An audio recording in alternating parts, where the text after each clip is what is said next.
Hello students, most welcome in my YouTube channel.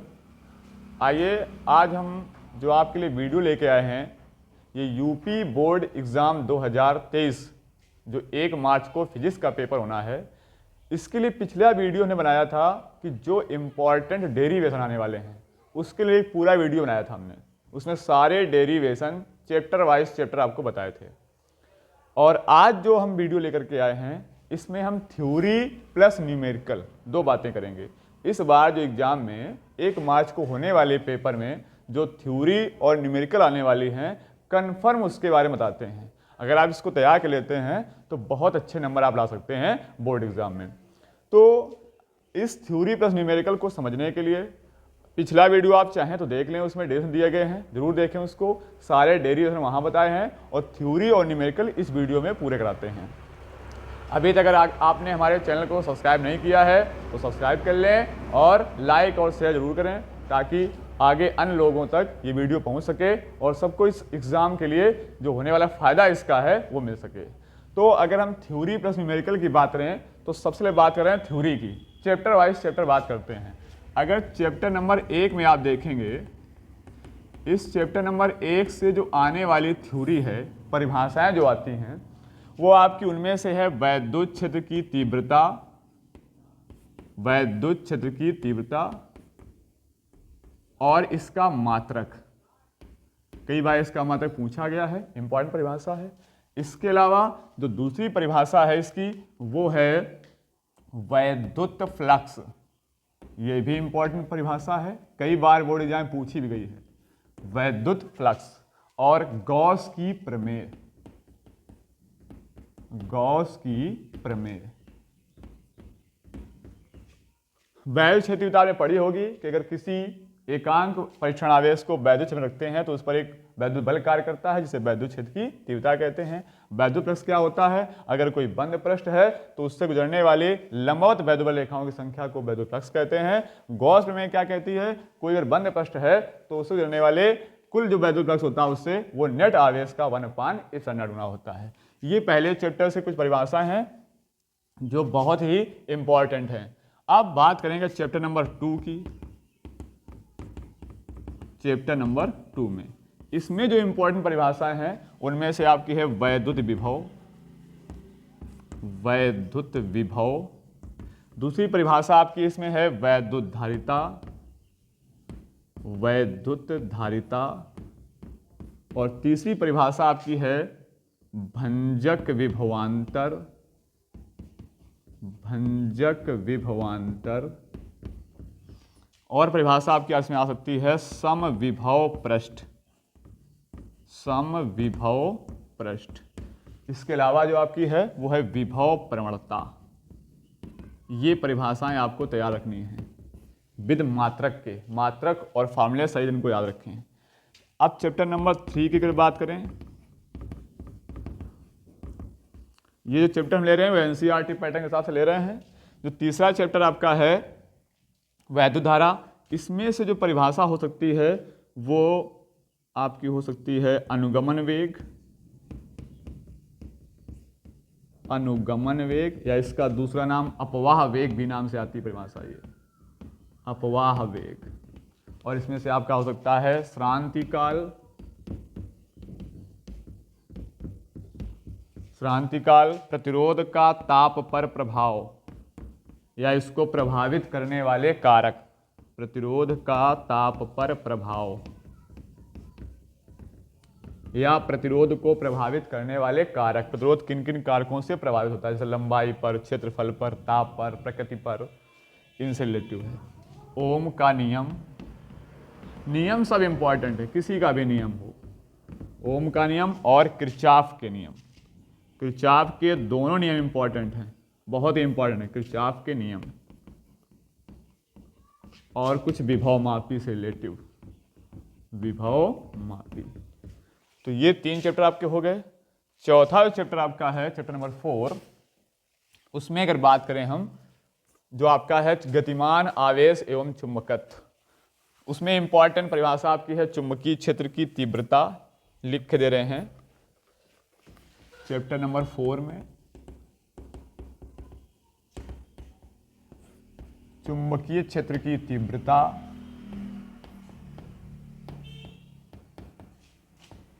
और इसके अलावा आपका एम्पियर का परपथी नियम, एम्पियर का परपथी नियम, एम्पियर का नियम सारे इंपॉर्टेंट हैं, किसी का भी नियम हो, परपथी नियम। और इसमें से आता है धारा मापी जो आपका होता है, इसका अमीटर और वोल्ट मीटर में रूपांतरण। धारा मापी का अमीटर तथा वोल्ट मीटर में रूपांतरण,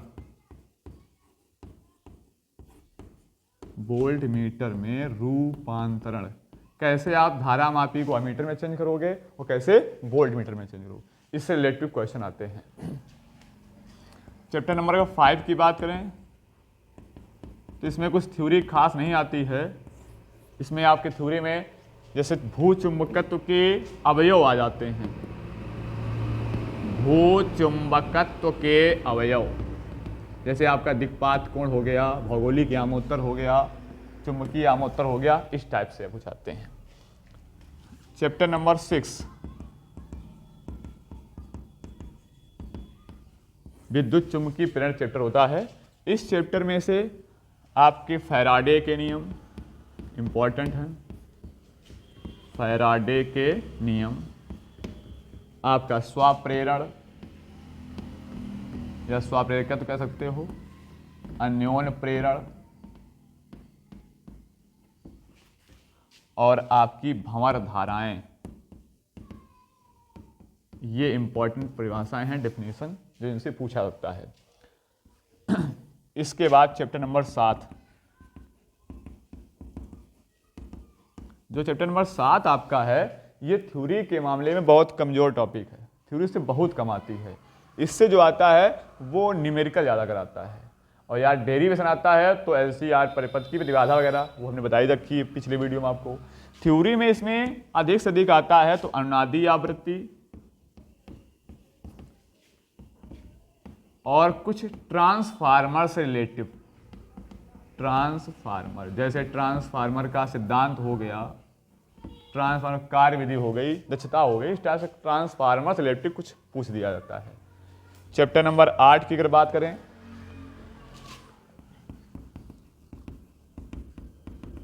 तो चैप्टर नंबर 8 जो फर्स्ट बुक का आपका लास्ट चैप्टर है, विद्युत चुंबकीय तरंगें, इससे कुछ ना कुछ जरूर थ्योरी पूछा जाता है। जैसे आपके विद्युत चुंबकीय तरंगों के गुण पूछ जाते हैं, विद्युत चुंबकीय तरंगों के गुण, बहुत सारे गुण हैं, कभी 2 गुण पूछ देता है, कभी 4 गुण पूछ देता है, या इनसे रिलेटिव पूछ सकता है आपसे मैक्सवेल के नियम,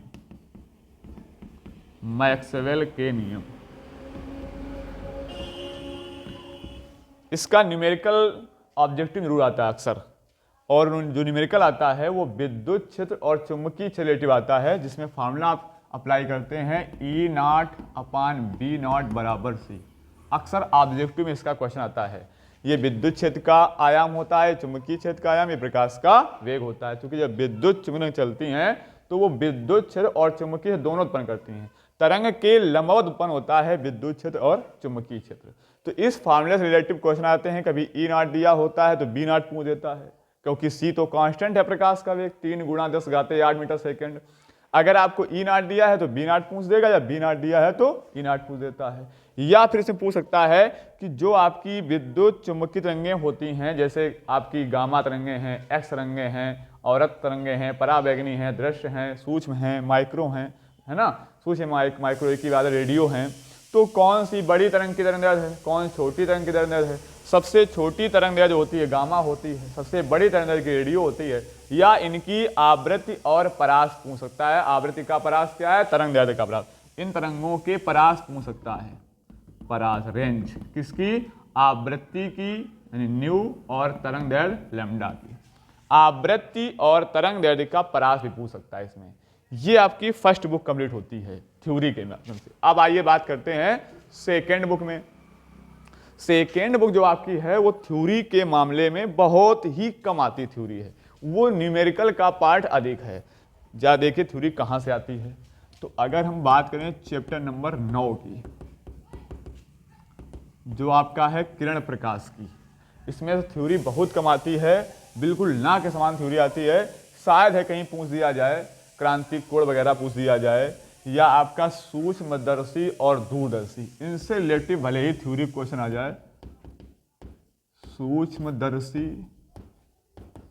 तथा दूरदर्शी, इनका किरण आरेख, प्रतिबिंब का बनना, आवर्धन क्षमता के लिए फार्मूला, इस टाइप का क्वेश्चन आ सकता है। और इस चैप्टर से थ्योरी बिल्कुल नॉर्मल है, जो नहीं पूछी जाती है। अब बात करें चैप्टर नंबर 10 की,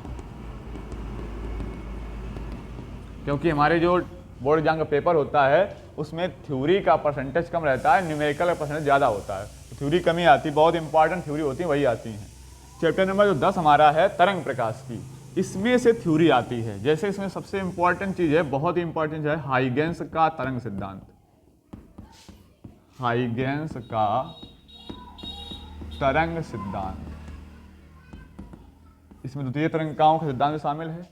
इससे परावर्तन और प्रतिबिंब व्याख्या जो होती है वो हमने डेरिवेशन वाले वीडियो में बताई थी। और इसमें जो आपका आता है फ्रिंज चौड़ाई वगैरह पूछ सकता है,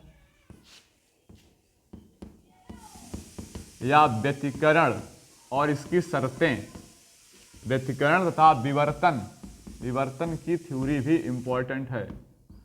या पूछा जाता है व्यतिकरण और विवर्तन में अंतर, व्यतिकरण तथा विवर्तन में अंतर, इनमें क्या डिफरेंट दोनों में है, ये पूछा सकता है। तो ये हो गया आपका चैप्टर नंबर 10। अब चलते हैं चैप्टर नंबर 11 पे। 11वें चैप्टर जो है वो है आपका विकिरणों तथा द्रव्य की द्वैत प्रकृति। थ्योरी के मामले में ये इंपॉर्टेंट है। इसमें थ्योरी क्या आ सकती है, परिभाषाएं, जैसे कार्यफलन, देहली आवृत्ति, देहली तरंग दैर्ध्य, और इसके अलावा हो सकता है आपका प्रकाश वैद्युत उत्सर्जन के नियम, प्रकाश वैद्युत उत्सर्जन के नियम, ये बहुत इंपॉर्टेंट है, प्रकाश वैद्युत उत्सर्जन के नियम।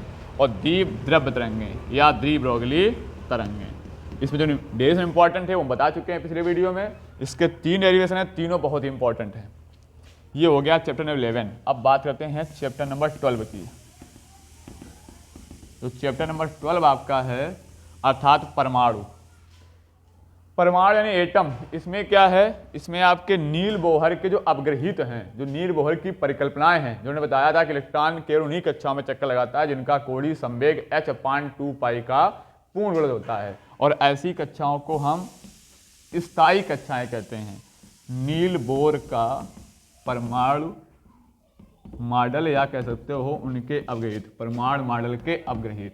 इन्होंने रदरफोर्ड के परमाणु मॉडल की दोनों कमियों को दूर किया था, और एक विशेषताएं वहां बताई थी कि इलेक्ट्रॉन स्थायी कक्षाओं में ही घूमते हैं, स्थायी कक्षाओं में घूमते समय इलेक्ट्रॉन ऊर्जा का उत्सर्जन नहीं करते हैं, यद्यपि उनमें विकेंद्रण होता है।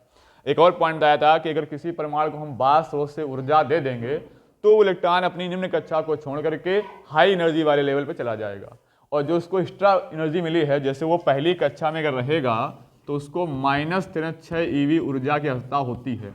अगर इससे आप ज़्यादा ऊर्जा दे देते हैं तो वो इलेक्ट्रॉन इस कक्षा को छोड़ के इससे ऊपर वाली कक्षा में चला जाएगा, और वहाँ 10⁻⁸ सेकेंड तक ठहर कर पुनः अपनी कक्षा में वापस लौटने लगता है।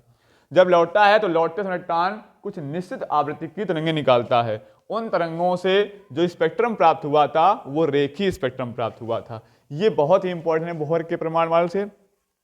और जो इसके डेरिवेशन है एनवी कक्षा त्रिज्या, वो हम डेरिवेशन वाले वीडियो में बता ही चुके हैं। अब आइए देखिए चैप्टर नंबर 13। जो 13 नंबर चैप्टर आपका है अर्थात नाभिक चैप्टर है। यहां से थ्योरी कम बनती है। इसमें अगर इंपॉर्टेंट थ्योरी है तो आपका है नाभिकीय विखंडन, नाभिक का विखंडन और नाभिक का संलयन, नाभिकीय संलयन और इसके अलावा आपका इसमें बन जाता है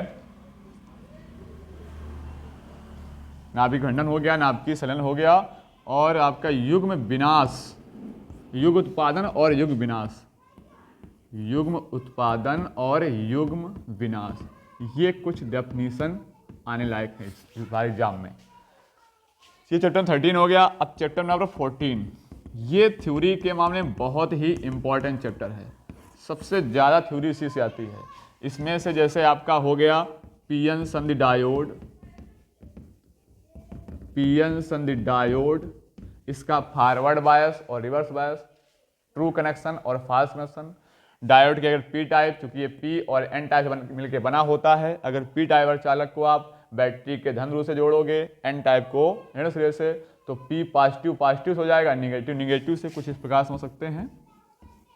ये है आपका डायोड। अगर इसमें बैटरी यहाँ पे ऐसे लगा रखी है आपने, ये प्लस है पी वाला टर्मिनल और ये माइनस है, तो ये आपका ट्रू कनेक्शन है, सही कनेक्शन है। और सही कनेक्शन का मतलब ये क्या है, ये फॉरवर्ड बायस है, अग्रदिशिक बोला जाएगा इसको, अग्रदिशिक। और यदि आपने बैटरी उल्टा लगा रखी है, P को माइनस जोड़ दिया और N को प्लस जोड़ दिया, तो ये हो जाएगा रिवर्स बायस। और रिवर्स बायस में करंट फ्लो नहीं होती है, फॉरवर्ड बायस में करंट फ्लो होती है। इसका यूज होता है पीएन सन डायोड का अर्ध तरंग और दिष्ट कण। दो क्वेश्चन बनते हैं, पीएन सन डायोड को अर्ध तरंग दिष्ट कण की भाषा समझाइए और पीएन सन डायोड को पूर्ण तरंग दिष्ट कण की भाषा समझाइए, दोनों इंपॉर्टेंट है। और इसमें आपका इंपॉर्टेंट क्वेश्चन है एलईडी, लाइट इमिटिंग डायोड, और आपका फोटो डायोड। इस बार जेनर डायोड नहीं आएगा, उसको हटा दिया गया है। वैसे इंपॉर्टेंट जेनर डायोड भी है, जेनर डायोड का जो वोल्टेज नियंत्रक रूप होता है बहुत यूजफुल था, लेकिन इस बार हटा दिया गया है। तो पीएन सन डायोड, एलईडी और फोटो डायोड, ये इंपॉर्टेंट है। और इसके बाद जो ट्रांजिस्टर की वर्किंग है, पीएनपी ट्रांजिस्टर की क्रियाविधि, एनपीएन ट्रांजिस्टर की, वो भी लॉन्ग क्वेश्चन में 5 नंबर में टोटल थ्योरी में आती है। फिर ट्रांजिस्टर का यूज कहाँ होता है, जिसका सबसे अच्छा उसका यूज है प्रवर्धक के रूप में। ट्रांजिस्टर का प्रयोग प्रवर्धक के रूप में बहुत आता है, प्रवर्धक के रूप में, उभयनिष्ठ उत्सर्जक प्रवर्धक, कि अगर हम बेस पे आधार पे करंट का थोड़ा सा परिवर्तन कर देते हैं तो संग्राहक पर जो करंट मिलती है उसमें बहुत ज़्यादा परिवर्तन हो जाता है। तो ये बात थी टोटल थ्योरी की जो हमने आपको कवर कराई है।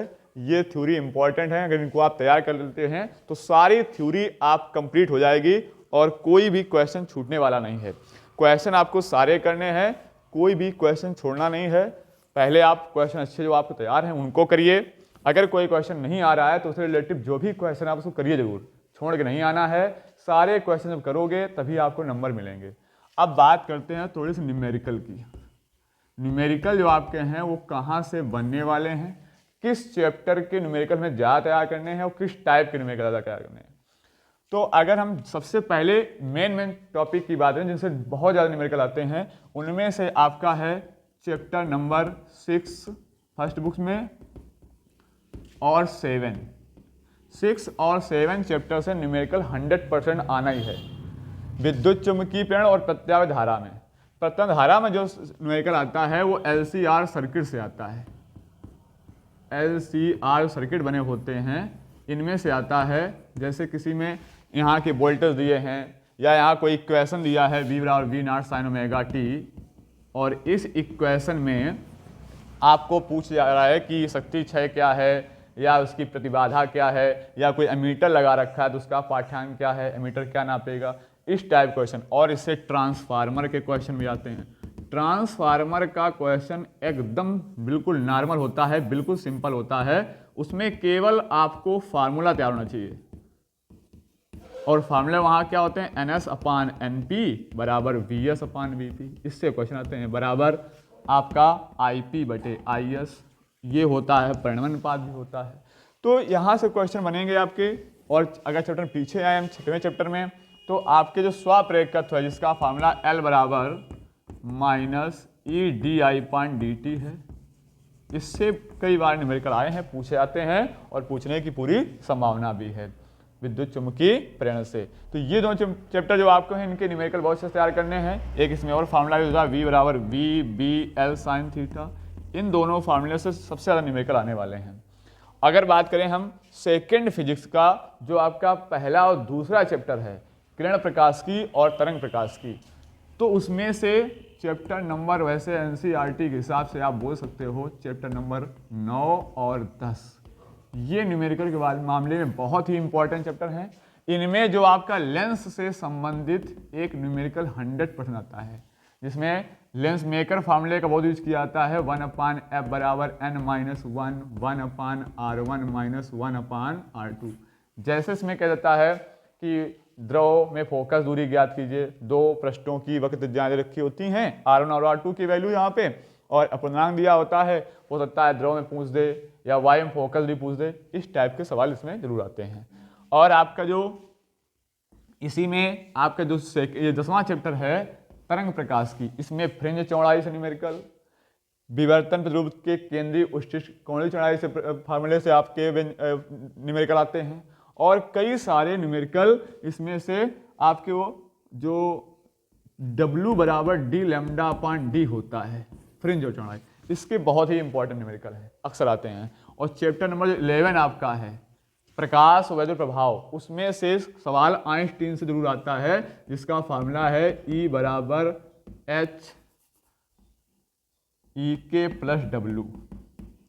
इससे एक न्यूमेरिकल जरूर आता है, इसमें निरोधी विभव का भी यूज किया जाता है V0 का, और इससे संबंधित जरा बता देते हैं किस टाइप न्यूमेरिकल आते हैं।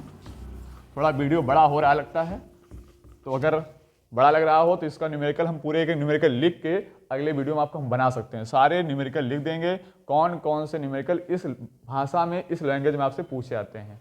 तब तक के लिए आप ये थ्योरी और जो पिछला वीडियो डेरिवेशन था वो तैयार कर लीजिएगा।